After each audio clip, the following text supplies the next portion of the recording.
Bonjour à tous, je vais vous parler aujourd'hui d'une laser, la Sculpfun S30 Pro Max de 20 watts. Cette machine m'a été gentiment envoyée par Geekbuying pour que j'en fasse un test. Je vais vous la présenter en détail en vous montrant ce qui m'a plu et ce qui m'a un petit peu embêté sur cette machine. La grosse spécificité de cette machine est bien sûr cette tête de 20 watts qui vous permettra de faire des travaux que vous ne pouviez pas faire auparavant. Attention, n'essayez pas de l'installer sur un modèle de Sculpfun inférieur, ça ne fonctionnera pas.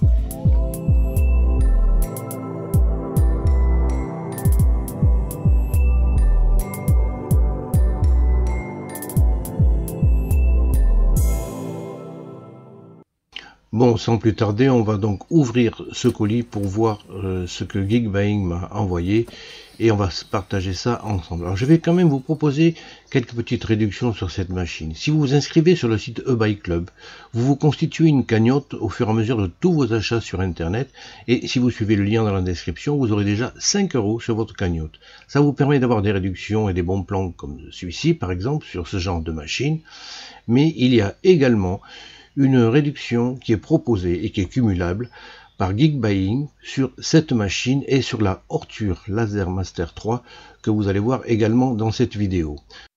Sur le site en plus actuellement, pour l'achat de cette laser, vous avez le plateau en nid d'abeille pour faire les découpes qui est offert. Alors si vous cumulez toutes les réductions et les cadeaux, même ma foi c'est un bon deal. D'habitude, vous recevez des pièces de test de la taille d'une carte à jouer pour tester votre machine. Ici, vous avez des vraies planches de contreplaqué de 3 mm de taille conséquente, un tuyau pour l'évacuation de l'air. Le mode d'emploi est en plusieurs langues et notamment en français, ce qui facilitera la compréhension du montage. On trouve ensuite une carte mère avec les câblages tout faits. C'est une carte de 32 bits et enfin la pièce maîtresse surtout, c'est bien sûr la tête laser de 20 watts qui a une buse d'air assist intégrée. Elle est toute en métal et ça me paraît quand même assez solide. Une grosse ventilation sur le dessus. Ensuite on va trouver la potence de l'axe X qui est prémontée avec les deux moteurs XY et un rail coulissant à billes. On a fini le premier étage. Deuxième étage, une alimentation de 24 volts qui est vraiment de taille conséquente. Des pièces diverses, à savoir des end-stop, des lunettes qui sont vraiment obligatoires avec une laser de cette puissance, un cache protecteur pour la tête laser, des câbles d'alimentation aux normes européennes et divers câblages. La pompe à air, le livret d'origine avec la machine, est une 30 litres en 24 volts et elle est automatiquement mise en marche avec l'air assist. Également un kit d'entretien pour la tête laser avec une lentille supplémentaire pour la remplacer. Ensuite viennent plein d'accessoires et de visseries. Alors toutes les visseries sont en sachet, référencées par étape de montage. C'est très pratique. Pour une étape de montage, on prend le sachet qui correspond à cette étape et c'est tout ce qu'on a à prendre. Et enfin, un rouleau de Chatterton. Câble pour les connecteurs et un câble USB pour l'ordinateur. Il y a 3 pieds de montage, le 4e pied étant représenté par le boîtier de la carte mère. Enfin, le cadre en aluminium, il est aluminium bleuté, ce sont des tubes de 20-20, ils sont référencés en haut, en bas, à droite, à gauche, on ne peut pas se tromper lors du montage. Voilà les 4 tubes. On a fait un petit peu le tour de tout ce que contient la boîte. On va faire une rapide inspection de tout ce que l'on a sorti de la boîte. Vous voyez que les sachets sont numérotés pour les étapes de montage. Il y a une petite boîte avec des outils. Chaque sachet contient toutes les vis nécessaires pour chaque étape de montage. Les tubes sont en aluminium anodisé, de couleur légèrement bleutée. C'est assez sympa. Et ils sont référencés dans des sachets étiquetés haut, bas, droite, gauche. Ils ont une résistance de 50 kg, ce qui est largement suffisant pour supporter la tête laser. L'axe X est prémonté avec un moteur X et Y maison, un entraînement par courroie et un rail linéaire à billes qui est très fiable pour les déplacements. Au point de vue poids, attention les yeux, 850 grammes la tête laser. Alors, pour vous montrer, par exemple, la tête de la Ortur, qui est un laser 10 watts, ne fait que 230 grammes à peu près. Vous voyez qu'il y a une différence de poids et de taille également. Alors, cette différence de poids et de taille font que la tête, pour aller tout à fait sur le bord du cadre, il y a une distance qui est un petit peu plus grande, ce qui fait que votre tête ne pourra pas aller au point 0 sur le cadre. D'ailleurs, je ne comprends pas pourquoi il y a un millimétrage qui ne rime à rien, puisque vous voyez que en fait la tête peut commencer à imprimer à partir de 50 mm sur le cadre. Bon, enfin, il y est. Tous les outils pour le montage de cette machine sont fournis. Vous avez des clés Allen, des clés plates. Vous avez également la jauge de focus de 40 mm et les vis qui sont dans des sachets numérotés par étape. Il vous suffit de prendre les pièces que vous voyez référencées sur la notice, ainsi que la poche de montage des vis. Alors, les patins antidérapants, ce sont des bandes de 3M que vous collez en bas des pieds. Alors, je leur ai mis un système un petit peu plus sophistiqué, peut-être des inserts en caoutchouc dans lesquels viennent se positionner les pieds. Bon, ça fait quand même le job, mais ils peuvent se décoller et ce joint en caoutchouc est perfectible. Lorsque vous commencez votre étape, donc, vous avez toutes les vis nécessaires pour cette étape. Et elles sont toutes numérotées, 1, 2, 3, 4, 5, enfin, etc. Il n'y a pas possibilité de se tromper vraiment. Vous respectez, vous prenez la vis 1 et vous la mettez en place. Une fois qu'elle est mise en place, vous prenez la vis 2, et etc. Et vous les serrez avec l'outil qui est fourni avec la machine. Ces cadres se fixent quand même bien et on peut vérifier l'orthogonalité. Effectivement, ils sont à 90 degrés. Bon, il n'y a rien à dire. Ensuite, on insère le montant de l'axe X qui vient se glisser sur le dessus des rails et vous finissez votre cadre en vissant la 4e barre du cadre. Voilà, c'est quand même assez rapide et le coulissement, vous voyez, est très très souple. Bon, la machine est donc parfaitement d'équerre. Un petit point un peu délicat, c'est faire passer cette courroie sous les galets et sur la roue crantée. En façade, vous la faites juste dépasser un tout petit peu du cadre et elle vient se serrer avec une vis. Vous assurez bien que la vis, la partie rectangulaire presse bien sur votre courroie. À l'arrière, on met la même vis, vous la mettez également à 90 degrés. Vous tirez sur la courroie et vous vissez. Voilà, c'est quand même assez facile et ça permet ensuite de faire le réglage. La tête laser est une 20 watts. Vous pouvez installer des têtes de 10 watts et de 5 watts sur cette machine, mais l'inverse n'est pas vrai. Il n'est pas possible de mettre une 20 watts sur une machine plus petite. Elle est fixée avec 4 vis qui servent également à régler le focus. Les end-stop, ils n'en parlent même pas dans la documentation, pourtant, c'est important. Il va falloir le positionner à le deuxième orifice sur le cadre. En effet, cette tête est plus imposante. La partie avant est prévue pour des têtes de 10 watts et 5 watts. Vous vérifiez bien que le fonctionnement de l'interrupteur se fasse sans problème. Même chose au niveau de l'axe X. Vous le vissez par-dessus. Et il faudra peut-être, là c'est pas le cas, il va falloir l'avancer un petit peu pour que le contacteur soit actionné lors du mouvement de la tête. Voilà, là c'est tout bon. Ensuite, vous mettez en place le tuyau d'aspiration qui s'enfiche tout simplement dans le tube en cuivre qu'il y a au niveau de la tête.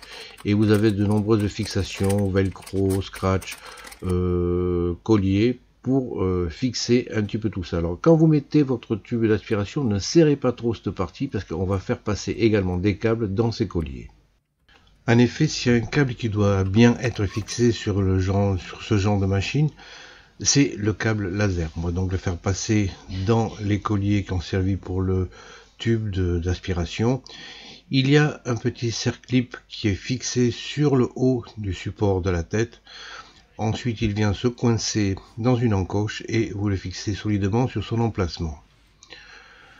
Les moteurs X et Y, ça ne présente pas de difficulté particulière. Connectez le connecteur X sur le moteur X et le connecteur Y sur le moteur Y. Il reste deux câbles pour les connecteurs des end-stop qui se connectent avec des fiches, avec des trompeurs, mais par contre le passage des câbles c'est vraiment perfectible parce que les fixer avec du Chatterton, je pense qu'on aurait pu trouver quelque chose d'un peu mieux. Le fil du end-stop Y, on va le chattertonner jusqu'au passage des anneaux dans lequel il y a le conduit d'air pour ensuite le faire aller sur la droite de la machine. Vous vérifiez que les mouvements dans tous les axes sont possibles et que les câbles ainsi fixés ne gênent pas. Le fil de connexion de la pompe à air est long, c'est dommage que le tuyau d'aspiration ne soit pas plus long, serait ainsi permis de poser la pompe à air par terre. Reste alors un amas de fils qu'il va falloir gainer.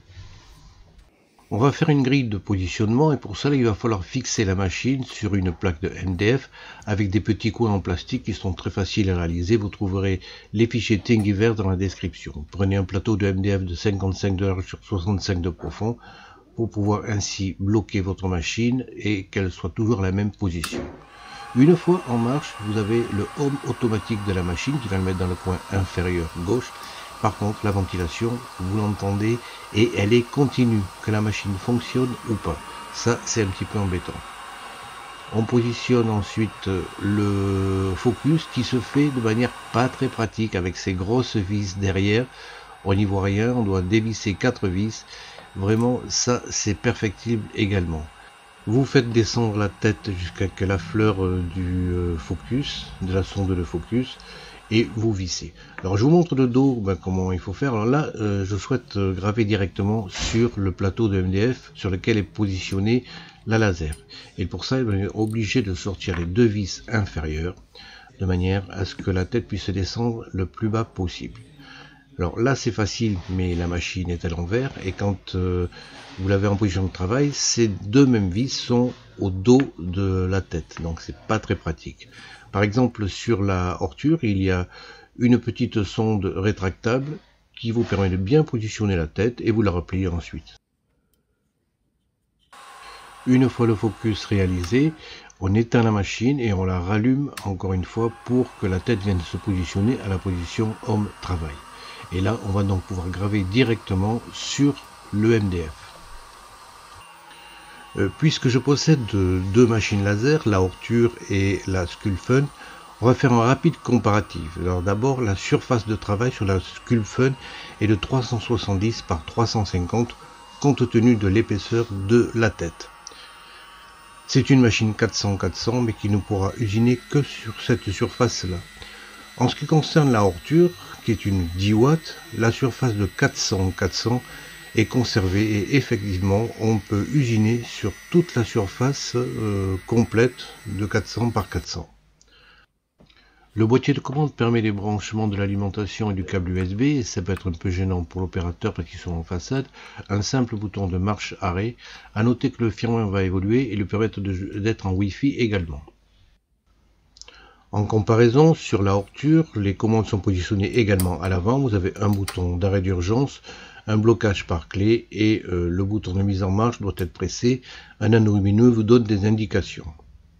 Les branchements des câbles se font sur le côté, ça peut être un petit peu embêtant, ça augmente la largeur de la machine. Les end-stop physiques sont un gros plus sur cette machine, je pense que c'est nécessaire, par contre ils sont visibles comme ça à l'œil, je vous propose de faire un petit cage qu'on peut positionner dessus. Vous trouverez les fichiers Thingiverse dans la description, ce sont les mêmes pour le X et le Y. Sur la Horture, vous avez uniquement des end-stop butés, physiques, et je pense que c'est préférable d'avoir un contacteur. La grosse différence entre les deux machines est bien sûr l'encombrement des têtes laser, mais l'une étant 10 watts, l'autre étant 20 watts. Le déplacement se fait par courroie sur les deux machines. C'est un système qui est assez ancien mais qui a fait ses preuves. Sur la Sculpfun, la courroie vient se positionner dans la gorge des profilés du cadre. Au niveau de l'axe X, c'est une courroie qui est reliée de bout en bout, qui assure le déplacement efficace de celle-ci. Et ensuite, il y a un réglage par tige pour que les deux moteurs soient synchrones. Le problème là, c'est effectivement que les câblages restent apparents, il faudra un petit peu les camoufler. Avec la Horture, qui est une machine sous carter, on n'aperçoit que les câbles qui relient la tête. Par contre, la tension des courroies est très facile sur cette machine. Il y a 2 vis à dévisser d'un côté pour le X. Et en ce qui concerne le Y, on a vu ça, comment ils étaient fixés. Vous défaites un petit peu la vis pour le retendre. Pour faire fonctionner une machine avec un logiciel, ici Lightburn, il est nécessaire qu'elle soit reconnue. Alors l'outil Trouver mon laser de Lightburn, ben, je ne sais pas chez vous, mais moi ça n'a pas souvent fonctionné, quel que soit le type de laser, ou même avec des CNC. Donc on va faire ça manuellement. On va créer manuellement une nouvelle machine. C'est une machine qui est commandée par le GRBL. Donc on choisit GRBL. La connexion va se faire ensuite par le port série. Et on va donner un nom et les dimensions de travail. Mettez pour commencer 400 par 400 puisque cette machine est livrée pour cette surface. Vous spécifiez ensuite le point Home Machine qui va être à l'avant gauche et si vous le souhaitez, vous pouvez auto-guider votre laser à ce point au démarrage. Voilà, c'est tout ce qu'il y a à faire. C'est quand même pas très compliqué. Une autre chose qu'il va falloir vérifier, c'est vous allez dans les paramètres de l'appareil et là vous allez mettre 370 par 350. Avec cette tête, on ne pourra pas aller au-delà. C'est sur cette page également que vous pouvez changer l'autoguidage ou pas au démarrage et sélectionner également cette option. Ça vous permet lors du cadrage de voir le tracé laser pour vous repérer. Ce sont les seules modifications que vous aurez à apporter. Dans les paramètres de la machine, vérifiez bien que les hard limits soient vrais. Si vous avez mis des unstop physiques, bien sûr. Alors encore 2-3 petits trucs pour vous rendre la vie plus pratique avec Lightburn. Vous validez le déplacement continu, c'est plus facile quand vous déplacez votre tête en utilisant les flèches. Et mettez la puissance à 1% lorsque vous déclenchez le laser, donc il n'y aura pas de risque de brûlure. Mais lorsque vous faites un centrage, c'est à ce moment-là, vous verrez apparaître une petite lumière bleue qui vous permettra de bien visualiser la zone qui va être usinée. Enfin, une spécificité de la carte mère de cette machine, vous pouvez, lorsque vous faites une découpe, activer automatiquement l'air assist et le désactiver lorsque vous faites une gravure. Bon, puisqu'on parle de gravure, on va voir tout de suite ce que ça donne en utilisant les dimensions maximum que peut usiner cette laser. Là, ici, on fait un cadre pour vérifier si le travail pourrait être réalisé. C'est le cas. On va donc lancer la gravure. Ici, c'est à 3000 mm par minute avec une puissance de 45%. On fait une gravure sur du MDF. Pour dessiner une grille vous permettant de positionner correctement vos éléments sous la laser, il est conseillé de faire un usinage en mode ligne uniquement. Cette grille va être réalisée très précisément et relativement rapidement. Le patron de la grille, vous le trouverez dans le dossier Thingiverse avec des accessoires pour cette machine. Alors si vous souhaitez que je fasse des vidéos de ce type pour vous présenter les machines, s'il vous plaît abonnez-vous et mettez un petit pouce bleu si la vidéo vous plaît. L'intérêt de réaliser une grille, c'est que les références sous Lightburn et sur votre machine sont les mêmes. Si vous positionnez une pièce à 10 cm par exemple vers le bord droit et à 10 cm du bas, votre tête de gravure viendra le faire aux mêmes dimensions. Ici on fait une gravure sur bois plein à 3000 mm par minute avec une puissance de 50% et vous voyez que à l'aide de la grille, le positionnement des lettrages est parfaitement respecté. Je vous conseille vivement de vous faire une grille pour tous travaux avec une laser. Voilà ce que donne la gravure sur du bois plein. Ici c'est du bois de pin. Vous voyez que c'est quand même très propre. Une graveuse laser sur du papier, ça fait un trait noir. Mais si on joue un petit peu sur la vitesse et la puissance, on peut arriver sur des papiers foncés à faire des traits blancs. C'est ce qu'on va essayer de faire ici, avec une vitesse de 16 000 mm par minute et une puissance de 40%. On va faire ce qu'on appelle des blueprints. Ce sont des dessins de techniques que l'on reproduit sur du papier foncé. C'est assez à la mode et ça permet de faire des jolis tableaux de décoration par exemple. Là, vous voyez que la graveuse ne fait que des traits blancs. On peut ainsi faire des dessins techniques. Là, c'est une voiture. Alors, il faut quand même que le dessin soit assez grand Par exemple, là, je n'ai pas du tout réduit l'image et vous voyez qu'on arrive à faire donc ce qu'on appelle les blueprints avec ce faucon Millennium. Ça permet de faire des jolies choses pour la décoration de la maison. Voici une chose qu'une laser de 20 watts peut faire sans aucune difficulté, c'est graver directement sur le métal sans aucune préparation. Il n'est pas nécessaire de mettre de la peinture auparavant avant de lancer votre programme. Là, je me sers de Lightburn. Après avoir fait une gravure simple, je vais lui dire de faire un petit effet 3D sur la première gravure. Et vous voyez que le résultat est très correct. Il n'y a pas du tout de préparation. La gravure a été faite directement sur cet ouvre-bouteille. Vous voyez que le texte est très net. On a un effet 3D comme je le voulais. Et ça résiste à l'effacement. C'est vraiment gravé dans le métal. Ça, une tête de 20 watts vous permet de le faire. Autre chose qu'une tête de 20 watts vous permet de réaliser, c'est faire ressortir différentes teintes de couleurs lorsque vous faites des gravures sur des métaux inoxydables. Vous voyez qu'ici que sur cette plaque d'acier inoxydable, on a différentes teintes.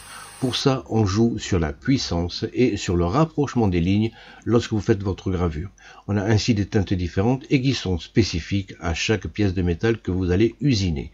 Alors pour faire des tableaux, c'est un petit peu difficile. Vous voyez qu'ici, le drapeau a été fait en noir et blanc et celui-ci est censé être bleu, blanc, rouge. Mais c'est un petit peu difficile. On en arrive à la partie que vous attendez, je pense, c'est voir les possibilités de découpe d'une telle machine. Pour ça, on va mettre une plaque de découpe en nid d'abeille qui est constituée de deux parties, une plaque en aluminium pour protéger votre plan de travail et la plaque de découpe elle-même. On les positionne bien l'une sur l'autre et on l'aligne sur la grille qu'on a faite précédemment. Les plaques qui sont livrées avec la machine sont des plaques de contreplaqué et au milieu, il y a même une plaque d'aluminium qui vous permet de positionner certaines pièces pour les découper et protéger votre plan de travail. Il faudra bien sûr ressortir le papier bleuté. Il y a des conseils d'utilisation pour cette machine faits par Sculpfun, notamment il conseille de baisser un petit peu le focus lorsque vous faites des gravures sur du bois épais. Et également, vous avez la possibilité d'avoir des exemples de réglages suivant différents matériaux. Alors on va les rechercher, vous le trouverez à cet endroit ici. Et vous cliquez sur S30 Pro Max pour avoir un petit peu des idées de ce qu'il préconise, mais nous allons voir que c'est un peu quand même à revoir à la baisse. Pour le contreplaqué de 3 mm, je me suis servi donc des préconisations qui étaient proposées par Sculpfun et on voit que la découpe ne s'est pas faite complètement. Alors le contreplaqué c'est quand même assez difficile parce que ça dépend du type de colle qui est employé pour faire ce genre de bois et effectivement il faudra mieux prévoir des vitesses un petit peu plus faibles que celles qui sont proposées. Après avoir trouvé la bonne vitesse, ici 600-650 mm par minute et une puissance de 100%, on obtient des découpes parfaites sur le contreplaqué de 3 mm. Vous voyez que toutes les pièces ont été découpées parfaitement. Je parle bien sûr ici de découpes faites en une seule passe. Les proportions sont parfaitement conservées et par exemple pour faire ce petit rouage, vous voyez que les pièces une fois assemblées permettent la rotation sans aucune difficulté. Ça permet de faire par exemple un petit dessous de verre animé, c'est sympa. Le deuxième type de bois que j'essaye de découper avec les lasers, c'est du bois de pin de 15 mm. Sculpfun propose de mettre le focus à la moitié de l'épaisseur du matériau pour avoir un meilleur résultat. La cale d'origine fait 4 cm, donc j'ai découpé un petit tube de 32,5, c'est-à-dire 4 cm moins 7,5, la moitié de l'épaisseur du bois. On voit que le rayon, normalement le focus arrive au milieu de la plaque de bois. On va voir donc un petit peu ce que ça donne. On refait donc un focus avec cette nouvelle cale. Alors à noter que les vis sur les premières machines n'avaient pas d'empreinte pour les clés Allen. Sur les nouveaux modèles, il y a maintenant cette empreinte et c'est beaucoup plus facile de mettre la tête en place. On va retirer le capot pour voir un petit peu ce qui se passe et là, la tête vient buter contre la plaque en bois. Bon, on va rester aux 40 mm. Avec la Hortur Laser Master 3, cette planche a été découpée à 90 mm par minute en 2 passes. Là, maintenant, on a une machine qui fait 20 watts au lieu de 10 watts. Ben, on va essayer de faire les mêmes réglages, mais en une passe. Voyons ce que ça donne. Là, on n'est pas encore sur la planche de bois que l'on veut couper. Voilà, là, ça attaque la planche de 15 mm. Alors, ben, ça a l'air de le couper complètement en une passe. On va voir ce que ça donne. Effectivement, le trait de découpe va jusqu'au bout, à 90 mm par minute, donc, mais non, ça ne fait pas le job, donc c'est pas les bons réglages, on va trouver autre chose. On va essayer donc d'aller un petit peu plus vite, 2 fois plus vite que la Ortur, mais de faire la découpe en 2 passes. On lance le processus encore une fois. Bon, je vais accélérer un peu parce que ça a peu d'intérêt globalement. Donc on est à 180 mm par minute sur 2 passes avec une puissance de 100%. Alors l'air assist là est quand même très puissant, hein. Le 30 litres, on voit vraiment la différence. Vous voyez que la plaque de bois est très propre. Voilà, sur le dessus, ça va. Ah, c'est au-dessous presque. Mais alors, si votre bois est très veiné, vous voyez, c'est un peu juste. Alors, je pense que ce réglage est pas mal, mais il faut que votre bois soit bien lisse.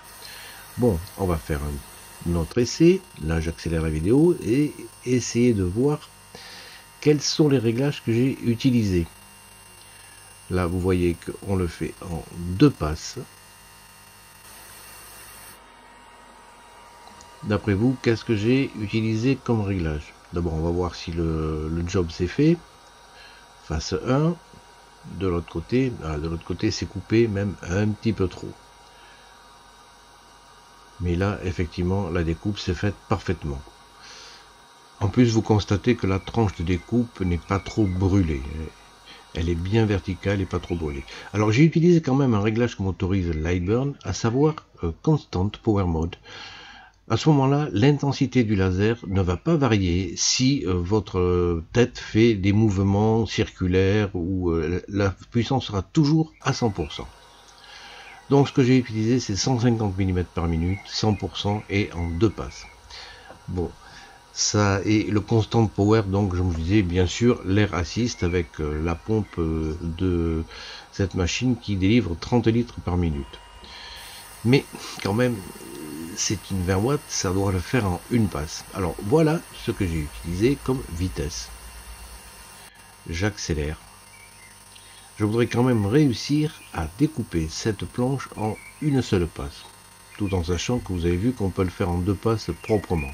Mais je voudrais voir s'il est possible de le faire en une seule passe. Voilà, on regarde un petit peu ce que ça donne. On voit toujours le point d'impact du départ un petit peu, hein. Derrière, derrière c'est pas mal, il y a juste 2-3 petits trucs, mais pas grand chose. Bon, on n'est pas très loin du réglage optimum, donc en une passe, vous avez vu que une planche de 15 mm peut être découpée, pas trop de traces de moulure non plus sur les côtés. Et là j'ai utilisé 70 mm par minute, 100% de puissance, l'air assist et constant power. Donc en une passe, vous arrivez à découper une planche de 15 mm d'épaisseur. Je pense que pour les bricolages, ça peut bien vous aider et on va pouvoir faire là maintenant des choses en combinant la laser, la CNC et également l'imprimante 3D. On va pouvoir faire des objets sympas. Alors en résumé, l'Ortur 90 mm par minute, 100%, 2 passes. La Sculpfun, on peut donc le faire à 150 mm par minute en 2 passes. Et en une seule passe, vous pouvez le faire, mais à une vitesse de 70 mm par minute, avec l'air assist et le constant power. Bon, ben, cette machine, quand même, découpe du bois d'une épaisseur importante, proprement, d'un côté comme de l'autre, c'est quand même pas mal. Enfin, on va voir la facilité d'utilisation d'un axe rotatif sur cette machine. C'est encore un accessoire de Sculpfun. Et nous allons voir un petit peu les avantages et inconvénients.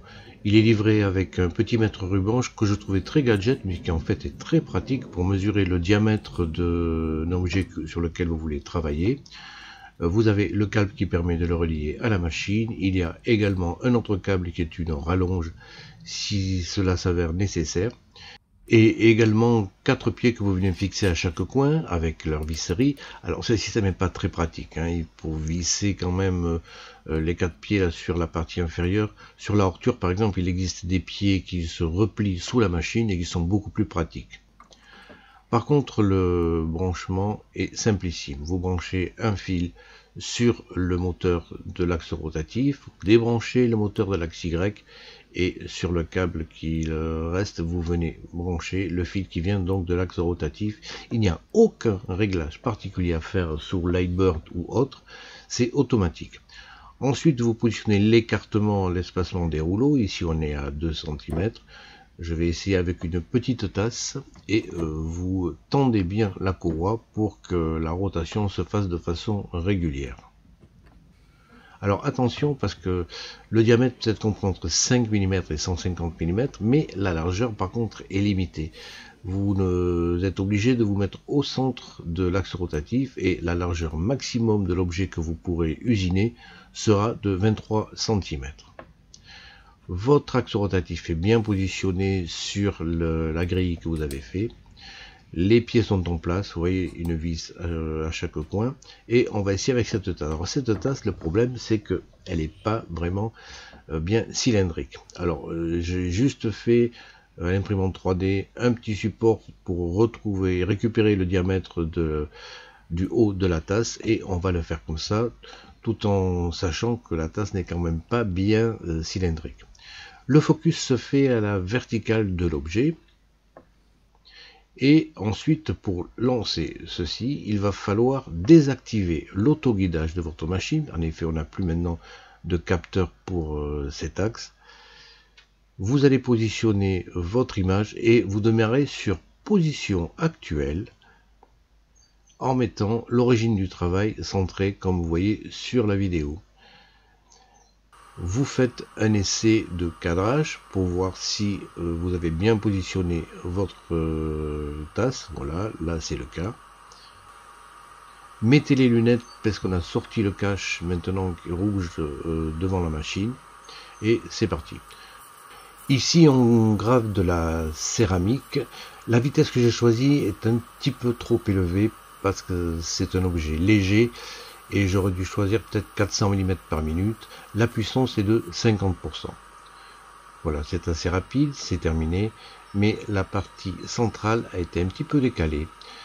Alors, je pense que cet objet est un peu trop léger. Quand l'objet est léger, choisissez des vitesses qui soient pas trop rapides. On met un petit peu de peinture dessus. En effet, la tasse est claire, ça fera ressortir les inscriptions. Alors, c'est toujours pareil, si vous prenez une tasse foncée, vous aurez une gravure qui sera claire et vous n'aurez pas besoin de mettre de peinture à ce moment-là. Ici, c'est une peinture noire acrylique qui se retire aisément avec un chiffon humide. Voilà, je vous ai présenté quelques possibilités que vous pourrez avoir avec cette machine.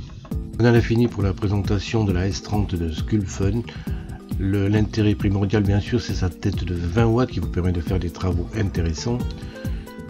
Elle a une carte mère de 32 bits avec l'Air Assist piloté directement depuis la carte. La pompe de 30 litres est livrée avec la machine. La possibilité sous Lightburn de piloter cette Air Assist automatiquement. Vous pouvez graver sur du métal sans préparation au préalable. En gadget également, vous pouvez le faire de façon colorisée. La découpe se fait très rapidement pour du contreplaqué de 3 mm et vous avez vu qu'on peut faire une découpe de bois de 15 mm en une seule passe. Le châssis, bien que solide et rigide, est de conception plus ancienne que les machines sous Carter. Le focus n'est pas facile à réaliser et la ventilation bruyante est continue. Le boîtier de commande ne présente qu'un seul bouton de marche arrêt et les câbles peuvent gêner l'opérateur et ces mêmes câbles, il va falloir un petit peu les camoufler sous des gaines. Voilà, on a fait un petit peu le tour de cette machine, j'espère que ça vous a plu. Je vous dis à la prochaine.